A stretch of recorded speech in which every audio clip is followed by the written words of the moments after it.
Hello again guys, it's Carly from the Poetry of Nice, and today I'm going to show you my list. So one of the most requested videos that I've had in the last couple of weeks is to share with you guys the daily checklist that I use to stay organized while I sell online and work at home, raising my 3 boys 5 and under. First of all, if you're new here, welcome. This is a channel all about reselling online. I currently sell on eBay, Poshmark and Etsy, and I do that while being a stay-at-home parent to my young boys, and I do it so that I can contribute financially to my family and help pay off debt and all that good stuff as well. Plus, I really like to thrift. So if that sounds interesting to you guys, please think about hitting the subscribe button and coming to hang out some more. Okay, so my daily checklist. I'm not going to make this a long video. I'm just going to break this down for you so that you can see exactly what's on there. So I've been doing this now since the beginning of 2019. It was actually one of my main goals in my 2019 goals video. If you haven't seen that, I will stick a card up here so that you can check that out if you would like to. And the main thing is that I want to make sure I'm staying organized and on task. Don't we all? Being a work-at-home parent, there's a lot of distractions that come my way, and I find myself at the end of the day, where I did before I started doing the checklist, feeling like I hadn't achieved anything, and the things that I had done, I had gotten my priorities all messed up, and I'd completed the wrong tasks ahead of the tasks that really needed to be done, and overall I was just feeling pretty dissatisfied and kind of low about it, if I'm honest, like I wasn't really growing or achieving anything. So I made myself a list. So what I'm going to do is I'm going to throw in some b-roll of the list itself, and then I'm going to talk you through each point, letting you know why it's on there and how it functions, and if it's actually helping me be more efficient in running my business. All right, so the first items are list 5 items essentially. The first 5 blocks are list item number 1, number 2, number 3, number 4, number 5, and this is eBay and Poshmark. So I list on eBay initially, and then I cross-post to Poshmark. If it's a vintage item, I cross-post to Etsy as well. And if you're wondering how I cross-post, I'm going to go ahead and stick another card up with my cross-posting video so you can see exactly how I do that. So that's the number 1 thing that I have to do. That's the first thing I do out of everything, is wake up my shops by listing 5 items. Having said that, I don't always list them all 5 at once. Sometimes I'll do 2, 3 in the morning, maybe 2 is pretty much my minimum, and then throughout the day I'll make sure I top it up. Now, would I be furious with myself if I didn't manage to list 5 things, if something happened and I couldn't get to it? No, not at all. But that's my number 1 priority, is make sure that those fresh listings are going up. So there we go. The next section I have on my daily checklist is Etsy listing number 1 and Etsy listing number 2. So that basically means the cross-posting opportunities I was telling you about. Sometimes it comes in the initial list 5 items as an opportunity to do that if it's a vintage item, and sometimes it doesn't. So that'll mean that I'll go back into some of the inventory that's already listed that I have not yet cross-posted to Etsy, and I will go ahead and do that and make sure that there is activity in my store. Now, I'm going to be really honest about this. I haven't managed to keep up with that. For the first 2 weeks of 2019, I had no Etsy sales whatsoever, despite making sure that I was being active 7 days a week in my store. And honestly, that annoyed me. So Etsy and I fell out again. And then this week I've had 3 Etsy sales, so go figure. But my main thing is I have never allowed myself to go a day without doing something on Etsy.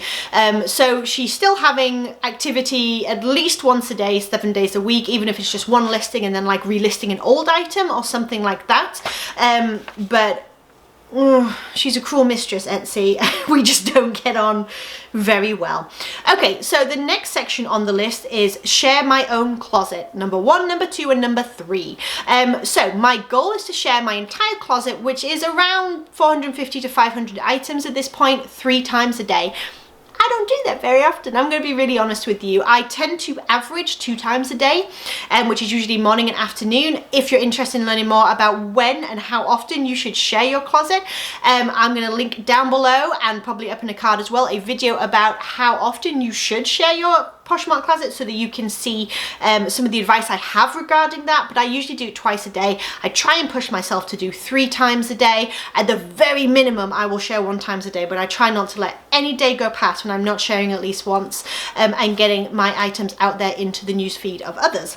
And then the next portion is to share others' closets. And I have 1 and 2 here because I had a couple of people where every single day I would share their items. That's starting to grow a little bit. I have been super blessed making these YouTube videos with people coming to my Poshmark closet and sharing from me. I cannot tell you what a huge blessing it is. Like, my newsfeed is blowing up with people sharing my items. It makes me smile from ear to ear, and I also have the best time going into your guys' closets as well, following you and seeing what your closets look like, what kind of items that you have in there, and also sharing a few for you as well. But I can't quite keep up. I just can't do it all. So I tried to make a point of sharing a few items of everybody's who takes the time to share a few items of mine. Sometimes I do, sometimes I don't, but I'm always sort of making sure that I'm trying to recognize that and noting down names and things like that. But I have a handful of people that from the beginning we've been sharing back and forth, PFFs if you will. So I make sure to really prioritize them in the morning, just like I prioritize my own closet and the sharing. And then everybody else I just kind of do throughout the day as and when I can, even on the phone. If it's just like, you know, 10 items or something like that, just to sort of say hello in a Poshmark kind of way. All right, next item is Relist eBay. So I just make sure every day that I'm checking to see if there are any items that need to be relisted. I usually do just flat out relist if it's in bulk, if it's like 50 items or something like that. Now, if there's only 3 hanging out there at the end of the day, I do sell similar and then just delete those original items. Always delete them, otherwise you have duplicate listings. But you know, some will say that that refreshes the items, gives it new item numbers, all that kind of stuff, and that it will make it more likely to sell in the future. I don't know. I'll be honest, I have no idea. I don't know what their algorithms want me to do.